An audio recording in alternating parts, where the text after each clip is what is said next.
Hello everyone. Hello, कैसे हो सब लोग? अच्छे हो? Okay, good evening, good afternoon all of you. कैसे हो सब लोग? आ जाओ, ऑनलाइन आ जाओ। ओके, हेलो एवरीवन, मैं इंजीनियर देवेंद्र कुमार अपने यूट्यूब चैनल पर आपका हार्दिक स्वागत करता हूं, अभिनंदन करता हूं। आपका बहुत बहुत आभार। अपने ज़्यादा से ज़्यादा दोस्तों को भी जोड़ें इस मुहिम में, ताकि इस फ्री एजुकेशन प्लेटफॉर्म पे आप सभी को बहुत ज़्यादा से ज़्यादा फ़ायदा मिल सके। अपन 1857 की क्रांति पढ़ रहे थे, उसमें 2 पार्ट अपन ने कंप्लीट कर चुके हैं। आज पार्ट 3 पे बात करेंगे। तीसरी क्लास है ये। आपने यदि पार्ट 1 और 2 नहीं देखा है तो आज की लाइव क्लास के बाद में वो ज़रूर देख लेवें। इस चैनल को ज़्यादा से ज़्यादा लाइक करें, शेयर करें, सब्सक्राइब करें। अभी तक आपने इस चैनल को सब्सक्राइब नहीं किया है तो अभी सब्सक्राइब करें, है ना, और साथ ही बेल आइकन को भी प्रेस करें ताकि लेटेस्ट अपडेट आपको मिलते रहेंगे। आज 1857 की क्रांति पढ़ रहे हैं। इसके पहले मैं एक चीज़ बता रहा हूँ आपसे, एक छोटी सी रिक्वेस्ट थी। जैसे अभी 4 बजे का टाइम शेड्यूल चल रहा है, 4 से 4:30 का, तो मेरे पास 3 स्लॉट ही अभी फ्री है। तो आप मुझे कमेंट करके बताएं कि कौन सा स्लॉट आपके लिए अच्छा है। या तो ये जो चल रहा है वो सेम 4 से 4:30, या शाम को 7 बजे से 7:30 बजे, या शाम को 8:30 बजे से 9 बजे। ये 3 स्लॉट है। जो भी स्लॉट आपको सूटेबल लगे वो कमेंट करें, ताकि मैं उसके हिसाब से एक फ़िक्स टाइम कर देंगे। फिर वो कभी इंटायर बहुत चेंज नहीं होगा। तो अभी 4 बजे का चल रहा है। किसी किसी को प्रॉब्लम आ रही है तो आप कमेंट कर दें। यदि आपके सही चल रहा है तो आप ओके कह दो, टाइम ओके है, या फिर तीनों में से एक कमेंट कर दो। 4 से 4:30, 7 से 7:30, 8:30 से 9 बजे तक, ये सब शाम के ही होंगे। आज बात करते हैं हम 1857 की क्रांति की। 1857 की क्रांति में अपन 2 प्लेस पढ़ लिए थे, 3 प्लेस पढ़ लिए थे। नसीराबाद और 28 मई को हुआ था वहाँ पे। फिर अपन ने भरतपुर भी पढ़ लिया था, और फिर अपन ने नीमच भी पढ़ लिया था। नीमच, है ना, दोनों में, इनमें भी पढ़ लिया था। ये 3 चीज़ें पढ़ चुके हैं। आज अपन 4th प्लेस की बात करेंगे। 4थी जगह क्रांति कहाँ हुई उसकी बात करेंगे। देखो, ये टोंक, ये 4थी टोंक में पढ़ रहे हैं।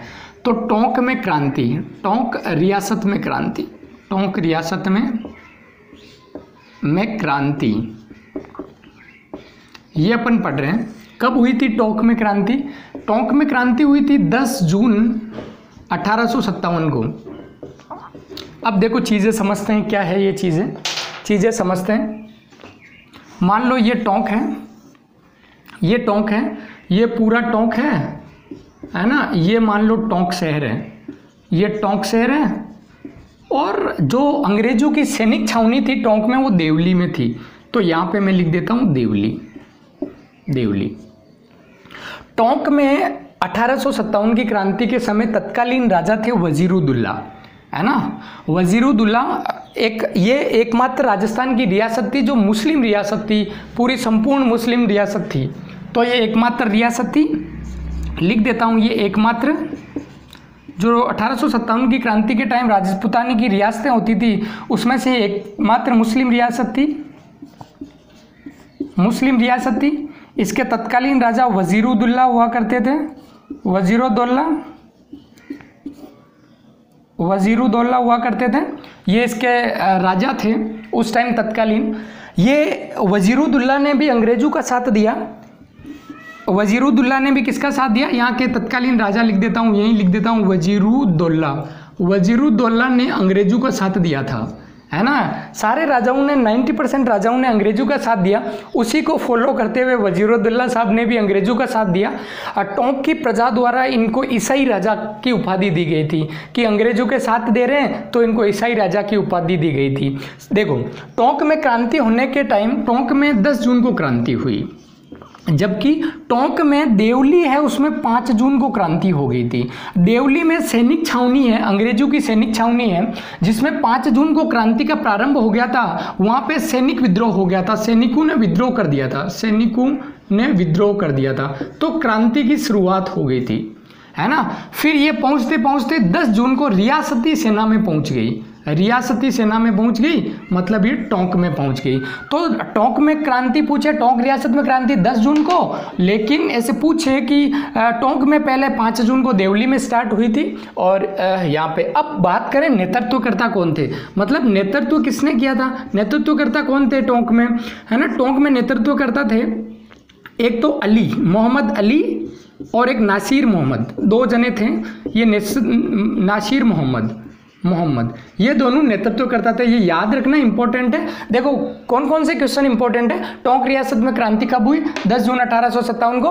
टोंक में भी पहले देवली में हुई 5 जून को, क्योंकि देवली में अंग्रेजों की सैनिक छावनी थी। ये एकमात्र मुस्लिम रियासत है, इसके तत्कालीन राजा वजीरुद्दौला थे। और इस क्रांति का टोंक रियासत में मोहम्मद अली और नासिर मोहम्मद ने नेतृत्व किया था। नासिर मोहम्मद का साथ दिया था तात्या टोपे, जिसको मैं जैसे ये प्लेस हो जाएगा ना उसके बाद 3-4 वो ऐसे लोग पढ़ाऊंगा जिसका 1857 की क्रांति और राजस्थान में महत्वपूर्ण भूमिका उसमें पढ़ाऊंगा। तात्या टोपे ने इसका साथ दिया था, तो तात्या टोपे के बारे में भी बाद में पढ़ेंगे। तो ये अपने टोंक रियासत में क्रांति होगी, आपको समझ में आया होगा। विशेष रूप से जो मेरे टोंक के भाई देख रहे हैं, है ना, तो उनको मैं बताना चाहता हूँ कि टोंक, बहुत मुझे ये बात कहते हुए प्राउड हो रहा है कि टोंक की प्रजा ने अंग्रेजों का साथ नहीं दिया था, क्रांतिकारियों का साथ दिया था। जब तात्या टोपे जी यहाँ पे आए थे तो टोंक की प्रजा ने उसको बहुत सहयोग दिया था, बहुत ही प्रेम दिया था, सम्मान दिया था। और यहाँ पे मोहम्मद मुजीब का कहना है कि यहाँ पे महिलाओं के द्वारा, मोहम्मद मुजीब के अनुसार यहाँ महिलाओं द्वारा भी क्रांति में भाग लेने की एक संकेत मिले हैं या सोर्स मिले हैं अपने को। तो महिलाओं ने भी, एकमात्र कौन सी रियासत थी जिसमें 1857 की क्रांति में राजस्थान में महिलाओं का उल्लेख मिलता है, टोंक रियासत में। और फिर ये मुस्लिम रियासत थी, है ना। और यहाँ की प्रजा ने अंग्रेजों का साथ नहीं दिया था, यहाँ की प्रजा ने किसका साथ दिया था, यहाँ की प्रजा ने क्रांतिकारियों का साथ दिया था। तो यहाँ से 600 मुजाहिद, मतलब सैनिक तैयार होकर दिल्ली गए थे बहादुर शाह जफर के पास में, दिल्ली में केंद्रीय नेतृत्व के पास, ताकि 1857 की क्रांति हो सके। तो इस हिसाब से ये टोंक में क्रांति का पढ़ा। अपन अगला पढ़ेंगे अब अलवर में क्रांति। आप इसको एक बार ऑब्जर्व कर लो।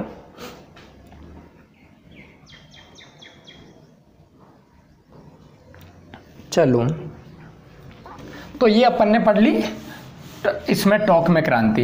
अब टोंक हमारे बीच में नहीं रहा, मतलब टोंक तो रहा लेकिन टोंक की क्रांति को अपन ने पढ़ लिया। अब अलवर की पढ़ते हैं। अलवर वाले में कोई खास बात नहीं है, ऐसे ही बता देता हूँ। अलवर में क्रांति 11 जुलाई 1857 को हुई थी। कब, डेट याद रखनी है आपको, 11 जुलाई 1857 को हुई थी, ये डेट याद रखनी है। अलवर के तत्कालीन राजा थे बन्नो सिंह, राजा बन्नो सिंह थे, है ना, बन्नो सिंह। और ये बन्नो सिंह भी वही सारी राजाओं की तरह इन्होंने भी अंग्रेजों का साथ दिया, है ना। तो इन्होंने भी किसका साथ दिया, अंग्रेजों का साथ दिया, क्रांतिकारियों का साथ नहीं दिया। तो फिर नहीं दिया तो क्या पढ़ना है इनको, बस 2 ही चीज़ है। 11 जुलाई को हुआ, तत्कालीन राजा बन्नो सिंह था और अंग्रेजों का साथ दिया, तो ये हो गई। अब अजमेर का पढ़ते हैं, ये थोड़ा डिटेल में और कहानी के साथ पढ़ेंगे। अजमेर नगर में क्रांति, 9 अगस्त 1857 को ये क्रांति हुई थी। देखो ये आराम से डिटेल में पढ़ेंगे। देखो जैसे सबसे पहले अपन ने पढ़ी थी 28 मई 1857 को नसीराबाद में क्रांति का शुभारंभ हुआ राजस्थान में। सबसे पहले वो नसीराबाद भी अजमेर में था, तो जिले की बात करें तो सबसे पहले अजमेर में क्रांति हुई थी। लेकिन अजमेर नगर में कब हुई, वो तो नसीराबाद सैनिक छावनी में हुई थी, तो अजमेर नगर में कब हुई थी, तो अजमेर नगर में 9 अगस्त 1857 को क्रांति हुई थी। देखो अजमेर की बात बताता हूँ, ये मान लो अजमेर है, ये अजमेर है, और यहाँ पे मान लो ये अजमेर नगर है। इसमें मैंने पिछली बार भी बताया था जब नसीराबाद पढ़ा रहा था, 2 चीज़ है। ये मैग्नीज का किला है, मैग्नीज का किला जिसको अकबर का किला भी कहते हैं, ये तारागढ़ है, तारागढ़। इस तारागढ़ के अंदर कारागार था जिसमें क्रांतिकारियों को बंदी बनाया हुआ था, है ना, कुछ क्रांतिकारियों को बंदी बनाया हुआ था तारागढ़ के कारागार में। जब वहाँ से वो लोग गए थे नसीराबाद, तब से ही वहाँ पे बंदी बनाए हुए कुछ सैनिक थे। तो वो नसीराबाद वाले दिल्ली पहुँचे तो उन्होंने बहादुर शाह जफर को कहा था, जफर साहब ऐसी बात है, हम तो बच के आ गए और विद्रोह भड़का के आ गए, लेकिन हमारे कुछ वहाँ पे लोग हैं। तो बहादुर शाह ने कहा जाइए छुड़ा के लाइए, वहाँ पे भी बिगुल बजाइए। तो ये दिल्ली से कुछ लोग आए, कुछ क्रांतिकारी आए, तारागढ़ पे अटैक कर दिया। कुछ क्रांतिकारी आए और तारागढ़ पे अटैक कर दिया। फिर इन क्रांतिकारियों ने यहाँ पे अटैक करके 50 बंदियों को रिक्त करा दिया। 50 बंदी थे, उनको आज़ाद कर दिया। जाओ आज़ाद, आज से भारत माँ के लिए आज़ाद कर दिया। उनको भी क्रांति में शामिल होने का न्योता दे दिया और उनको आज़ाद कर दिया। और यहाँ पे थोड़ी क्रिटिकल कंडीशन हो गई, अटैक कर दिया तो यहाँ अजमेर नगर में माहौल बहुत गर्म हो गया, मतलब भारत माँ के नारे लगने लग गए, बहुत हुआ। तो उसको देखते हुए अजमेर में ही पड़ता है एक ब्यावर। ये ब्यावर से मेजर डिक्सन ने मेयर रेजिमेंट भेजी। क्या भेजी? Mayor regiment. ये मेयर रेजिमेंट किसने भेजी? ब्यावर से कर्नल डिक्सन ने मेयर रेजिमेंट भेजी। और इधर यहाँ जोधपुर पड़ता है। ये जोधपुर के तत्कालीन राजा थे, उस टाइम के राजा थे क्रांति के समय, तख्त सिंह जी। ये भी ऐसे ही थे, इन्होंने भी अंग्रेजों का साथ दिया था, है ना। तख्त सिंह जी राजा थे। तो इन्होंने भी इस सैनिक विद्रोह का दमन करने के लिए, इस क्रांति का दमन करने के लिए, एक तो ब्यावर से कर्नल डिक्सन ने, ब्यावर से किसने भेजी थी? कर्नल डिक्सन ने ब्यावर से कुछ मेयर रेजिमेंट भेजी इस क्रांति का दमन करने के लिए। इधर जोधपुर से इसने तख्त सिंह जी ने सिंघवी के नेतृत्व में, कुशल सिंह सिंघवी के नेतृत्व में अपनी राजकीय सेना भेजी ताकि यहाँ पे शांति स्थापित करे। तो इन्होंने यहाँ पे भेज के यहाँ पे शांति स्थापित कर दी, है ना। तो यदि देखो, मान लो ये जोधपुर की सेना उस टाइम साथ नहीं देती तो क्या पता, है ना, 9 अगस्त को ही अपना वापस बहुत एक अच्छा माहौल बन जाता, क्रांति सफल हो पाती। लेकिन अपने ही लोगों ने देखो धोखा दिया, है ना। अब थोड़ी सी बात बताते हैं। तो कम क्रांति का दमन हो गया और वापस यहाँ पे क्रांति को दबा दिया गया। अच्छा, तो ये लोग थे तो आधे तो दिल्ली लौट के चले गए, आधे डिफरेंट रियासतों में लौट के चले गए ताकि वहाँ पे क्रांति फैलाने के लिए। अब थोड़ी ब्यावर की बात बताता हूँ। क्या है ब्यावर? देखो, ब्यावर की खोज कर्नल डिक्सन ने की थी। ब्यावर की खोज किसने की थी? कर्नल डिक्सन ने। खोज मतलब ब्यावर ऐसे तो है नहीं कि वहाँ पे ब्यावर पे, ये तो जगह थी पहले से ही स्थापित थी, इनका नाम था। जैसे है ना, कहते हैं ना अमेरिका की खोज उसने की, ऐसे खोज मतलब वो कहीं से लेके नहीं आए थे, वो जगह तो वही थी, उनका नाम ब्यावर दिया था उस जगह का कर्नल डिक्सन ने 1836 में। 1836 ईस्वी में कर्नल डिक्सन ने ब्यावर नाम दिया था। क्यों दिया था? ब्यावर ही उसके दिमाग में कैसे आया? देखो, ये मान लो ब्यावर है, यहाँ से कोई भी आता ब्यावर की सीमा में एंटर होता तो यहाँ पे लुटेरे बहुत होते थे। ब्यावर में लुटेरे बहुत होते थे, बहुत पहले की बात बता रहा हूँ। अभी जो ब्यावर के हैं वो टेंशन ना ले, है ना, आप सब भी लोग हैं। तो यहाँ से लुटेरे बहुत होते थे। जो भी अंग्रेज या जो भी यहाँ से राजा महाराजा जो भी लेके जाते थे, उनका सामान और जेवरात, पैसे वैसे सब पूंजी लूट लेते थे। तो कर्नल डिक्सन साहब ने कहा कि यहाँ पे बी अवेयर रहो। बी अवेयर मतलब बी अवेयर, सावधान हो जाओ ब्यावर। बी अवेयर, पहले इसका ब्यावर तो नाम नहीं था, बी अवेयर हिंदी में कहे तो बी अवेयर। तो इसका वही अपने भारतीयों ने बी अवेयर कहा तो इसका नाम टूटते टूटते ब्यावर हो गया। बी अवेयर ब्यावर, है ना, तो इसका नाम ब्यावर हो गया। तो ब्यावर किसने बसाया था? किसने इसकी नाम दिया था? कर्नल डिक्सन ने 1836 में। ये जोधपुर के तख्त सिंह जी ने और कर्नल डिक्सन ने अजमेर में सैनिक विद्रोह का दमन किया या क्रांति का दमन किया। तो आप एक बार देख लीजिए, फिर अपन नेक्स्ट एरिनपुरा में पढ़ेंगे।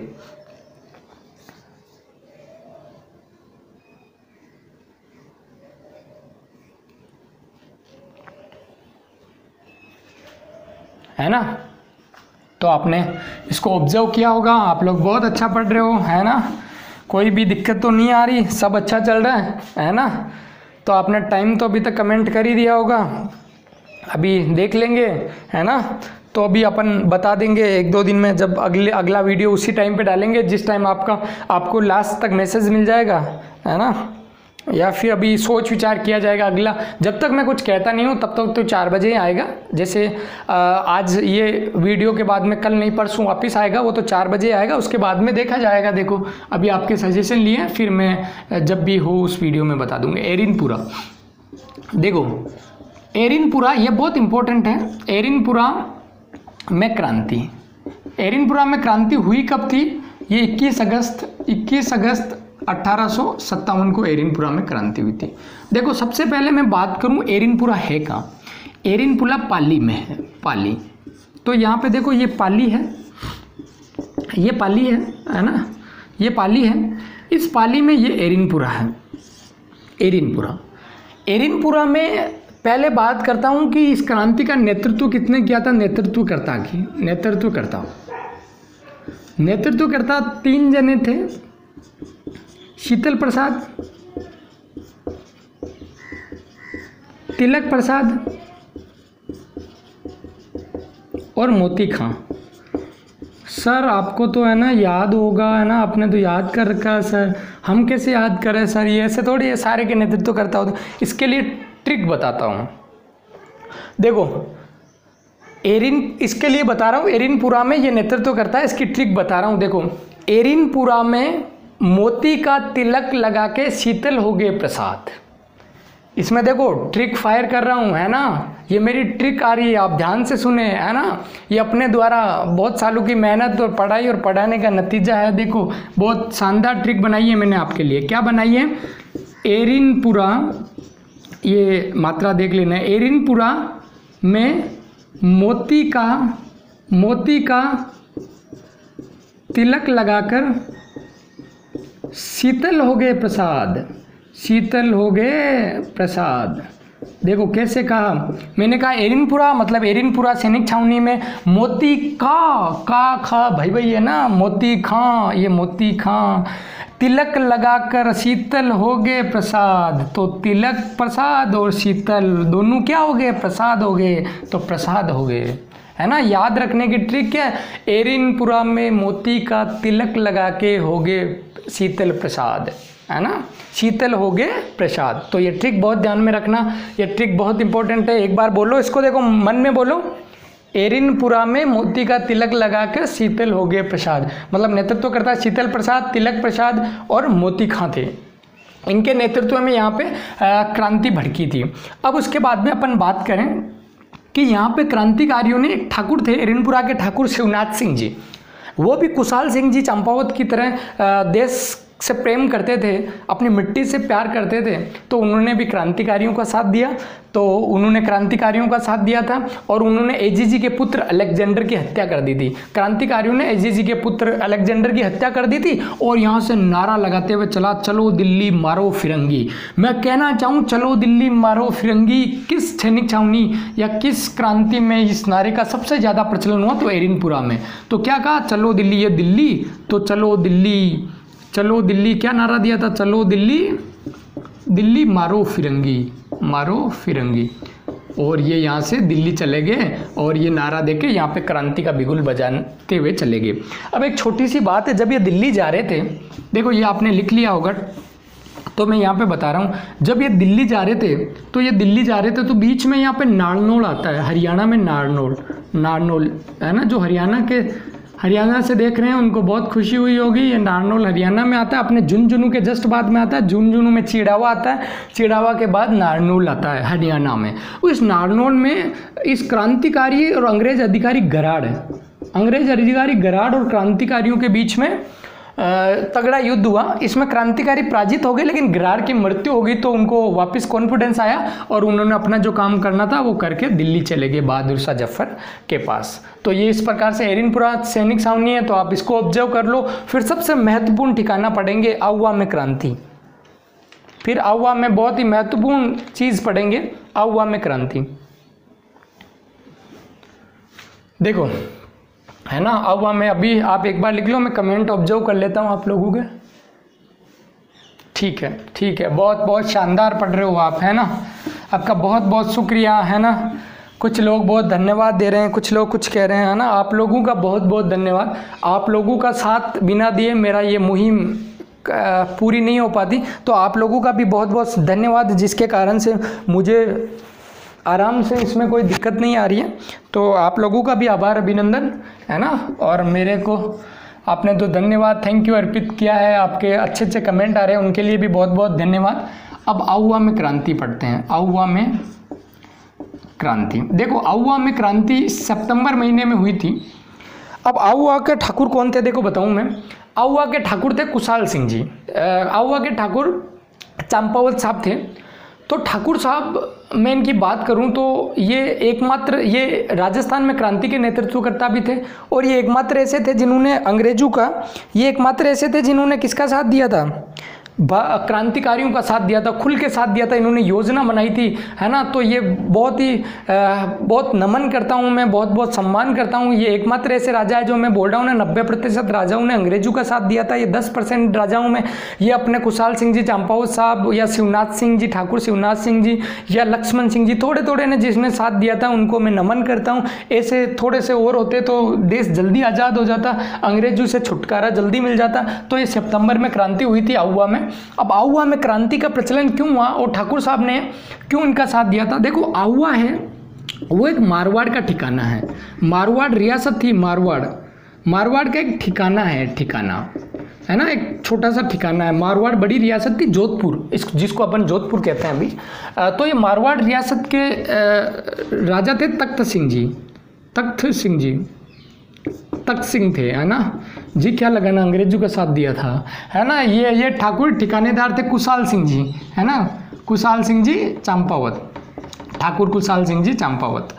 अब यहाँ पे देखो कि इनके और इनके आपस में बनती नहीं थी, मनमुटाव था। क्यों? रेख के प्रश्न को लेके। देखो, रेख क्या होता है, बहुत इंपॉर्टेंट है, ये आरएस में आया हुआ प्रश्न है कि पट्टा रेख क्या होता है या रेख क्या होता है। देखो यहाँ पे क्या था कि ये मारवाड़ है, मारवाड़ में ये भूमि है ना, और ये जागीर हुआ करती थी। ये भूमि एक खालसा भूमि मारवाड़ पूरे में ये खालसा भूमि थी 13% और 87% जागीर भूमि थी, जहाँ पे अलग अलग जागीर के जागीरदार हुआ करते थे। जैसे ये एक जागीर, ये दूसरी जागीर, ये तीसरी जागीर, ऐसे करते करते ये एनवी जागीर, मतलब जितनी जागीरें थी वो जागीरें हुआ करती थी। तो इन जागीरदारों से ये लगान वसूल करते थे, उसको लेके और रेखा को लेके इनके बीच में मनमुटाव था, तो इन दोनों के बीच में बनती नहीं थी। और एक और कारण था, इन्होंने तो क्रांतिकारियों का साथ दिया, इन्होंने अंग्रेजों का साथ दिया। तो इसके परिणाम स्वरूप 2 युद्ध हुए, एक तरफ तो ठाकुर कुशाल सिंह जी और ये क्रांतिकारी थे, एक तरफ अंग्रेज और ये तख्त सिंह जी थे। इनके बीच में 2 युद्ध हुए थे, बिथोड़ा का युद्ध और चेलावास का युद्ध। बिथोड़ा का युद्ध 8 सितंबर 1857 को हुआ था, चेलावास का युद्ध 18 सितंबर 1857 को हुआ था। तो इन दोनों युद्धों के बारे में पढ़ेंगे। आप इसको लास्ट ऑब्जर्व कर लो, वो अपना लास्ट टॉपिक होगा,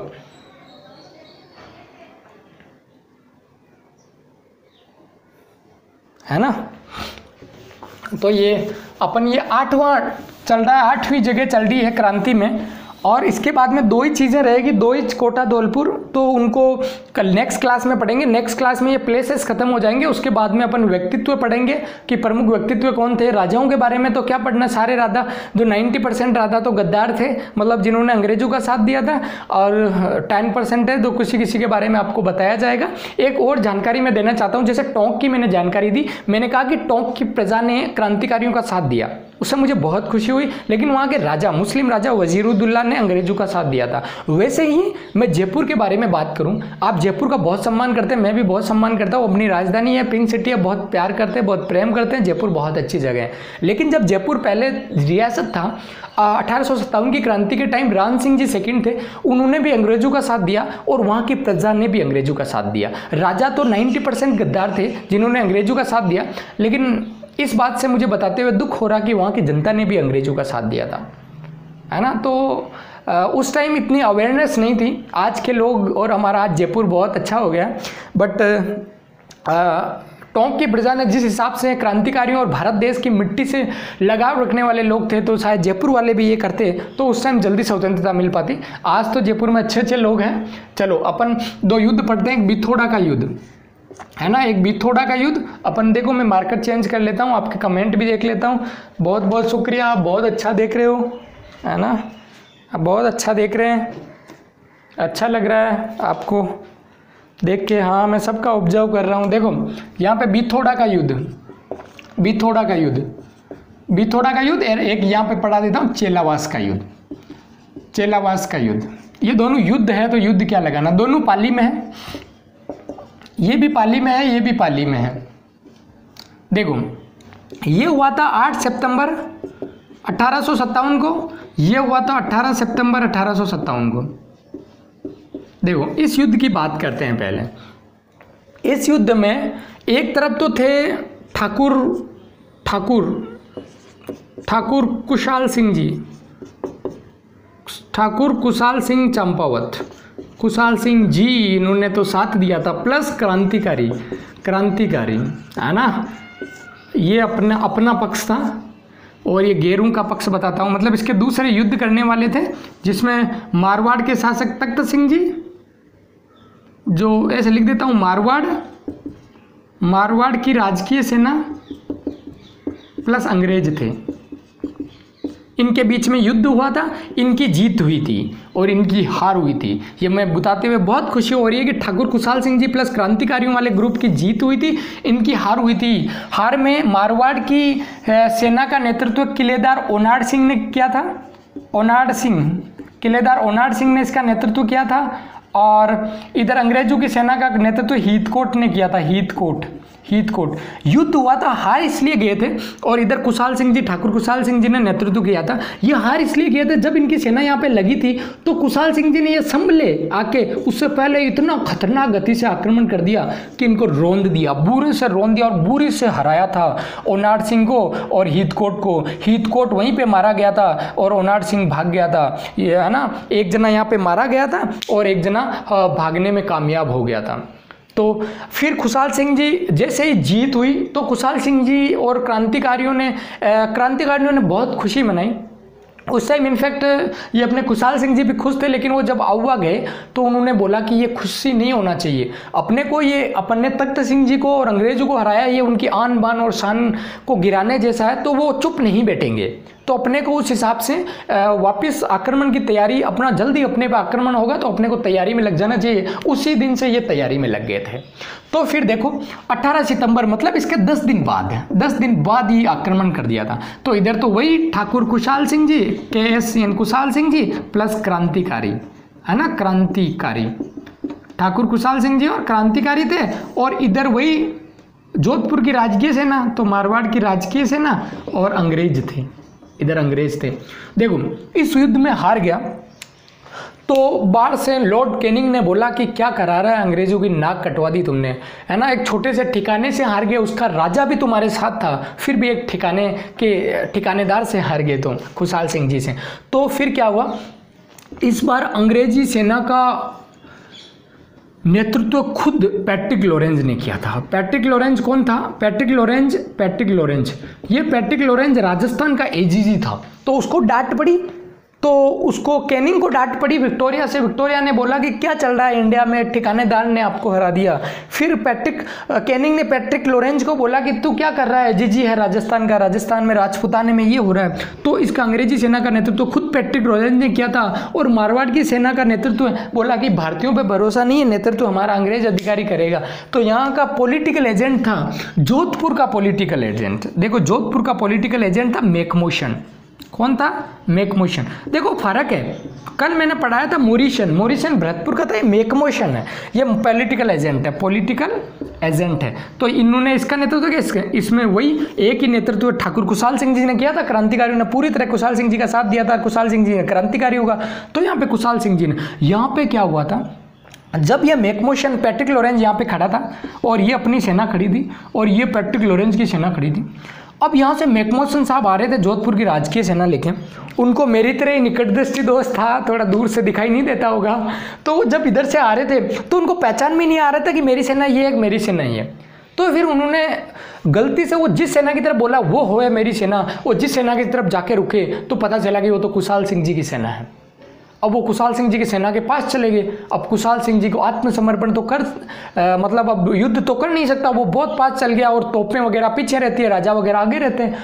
तो उस टाइम क्योंकि युद्ध के बाद वो आगे सजाई जाती है, तो उस टाइम करे तो करे क्या, तो वो कुछ ही नहीं कर पाया। तब तक कुशाल सिंह जी चंपावत साहब बहुत ही टैलेंटेड आदमी थे, उन्होंने आक्रमण बोल दिया पैट्रिक लॉरेंज पे और उसको चारों तरफ से घेर कर उसकी मैकमोशन के हथियारों से उन पे धावा बोल दिया और फिर विजय हो गई। तो ऐसा कहा जाता है। कुशाल सिंह जी फिर बहुत खुश हुए, बहुत खुशियाँ मनाई और कुशाल सिंह जी ने कहा कि इसके पीछे अपनी कुछ दो चीज़ें थी जिनकी मान्यता बहुत थी। एक तो सुगाली माता थी, आउवा की कुलदेवी माना जाता है सुगाली माता, एक कामेश्वर महादेव। ये दोनों को बहुत आउवा के लोग बहुत ज़्यादा मानते थे। तो बोला कि उनके कारण से ही अपने को ये सब हुआ। तो उनके बारे में जैसे पढ़े, दो चीज़ जिनका उनको वरदान और उनके मानते थे कि ऐसा उनके कारण से ही हुआ। तो सुगाली माता जैसे होता है ना सबकी कुलदेवी, वैसे सुगाली माता है, कामेश्वर महादेव। कामेश्वर महादेव इनका मंदिर था, कामेश्वर महादेव का मंदिर बना है पाली में। और ये सुगाली माता का सुगाली माता है जिसकी मूर्ति है, सुगाली माता की मूर्ति है। ये धातु की बनी हुई है ना, और इसके 54 हाथ 10 सिर ऐसा बताया गया कि ये बहुत ही महंगी मूर्ति थी। और इसकी बहुत ये कुलदेवी थी आउवा की, तो इनको बहुत लोग मानते थे। लेकिन उस टाइम अंग्रेज अधिकारी इसे लेके अजमेर चला गया था। तो बाद में वापस इसको जैसे जैसे अपन ने हिंदुस्तान के लोगों ने जैसे जैसे वापिस अपनी पकड़ बनाई, और जैसे जैसे 1857 की क्रांति के बाद वापिस इसको ले लिया गया था। अभी वर्तमान में ये धातु की मूर्ति बनी हुई है, ये आप देख सकते हो जाके। ये पाली के बांगड़ संग्रहालय में अभी भी संरक्षित है, अभी भी रखी हुई है ना, सुरक्षित है पाली के बांगड़ संग्रहालय में। तो आप वहाँ पे जाके देख भी सकते हो। ये सुगाली माता की मूर्ति है, ये आउवा की कुलदेवी माना जाता है। एक प्रश्न पूछा गया है ना, ग्राम सेवक में एक बार पूछा गया था कि सुगाली माता किसकी, आउवा की कुलदेवी किसे माना जाता है, तो सुगाली माता आंसर था। चलो आज के लिए बस इतना ही, फिर अपन कल मिलेंगे। लेकिन आज के लिए question of the day, be ready for question of the day, है ना। सब रेडी हो जाइए, है ना। अपने हथियार उठा लीजिए या फिर अपना कीबोर्ड को ओपन कर लीजिए आंसर देने के लिए, है ना। आपको एक सन में आंसर देना है। एक सन पूछ रहा हूँ, कितने 1800 कुछ होगा, है ना, क्योंकि उसमें ही चल रहे हैं। अभी तक आज की डेटें बताई थी, सब 1800 की थी। तो आप बताना ब्यावर की स्थापना कब हुई, ब्यावर की स्थापना या ब्यावर को कर्नल डिक्सन ने कब बसाया, कर्नल डिक्सन ने ब्यावर को कब बसाया। जल्दी बोलो, what is your answer. 30 seconds only I will provide you. जल्दी 30 सेकेंड, 30 सेकेंड ही दे रहा हूँ, है ना।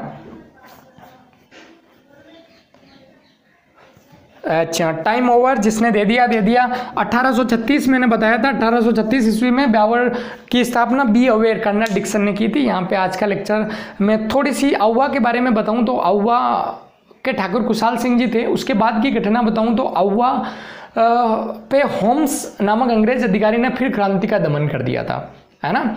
तो उसके लिए क्योंकि पता चल गया था आउवा के ठाकुर साहब को कि अब अपना यहाँ रहना सुरक्षित नहीं है, तो उन्होंने लांबिया के ठाकुर को अपनी किले की, आउवा के किले की जिम्मेदारी सौंपकर वो सलूम्बर के ठाकुर के पास में शरण ले ली थी। 1860 में उन्होंने अंग्रेजों के सामने आत्मसमर्पण कर दिया था, क्योंकि वो चारों तरफ से घेर लिया जा चुका था। फिर अंग्रेजों के अदालत में उन पर केस चलाया था। टेलर आयोग नाम से एक कमीशन की रिपोर्ट आई जिसमें उनको बोला कि ये बिल्कुल ही निर्दोष है। ये पहली रिपोर्ट थी अंग्रेजों की, जो हमेशा अंग्रेज अपना आयोग बनाते थे तो अपने को क्या करने के लिए बनाते थे, अपने को दंडित करने के लिए बनाते थे। लेकिन ये पहले चीज़ थी जब आउवा के ठाकुर को निर्दोष साबित किया था। लेकिन उनकी 1864 ईस्वी में शहीद हो गए थे, वो मृत्यु हो गई थी उनकी, है ना। उन ठाकुर साहब को नमन करता हूँ। आज का अपन इतना ही, फिर मिलेंगे कल, है ना। तो आप बने रहिए, है ना। कल नहीं परसों अपन मिलेंगे इसी वक्त, फिर टाइम चेंज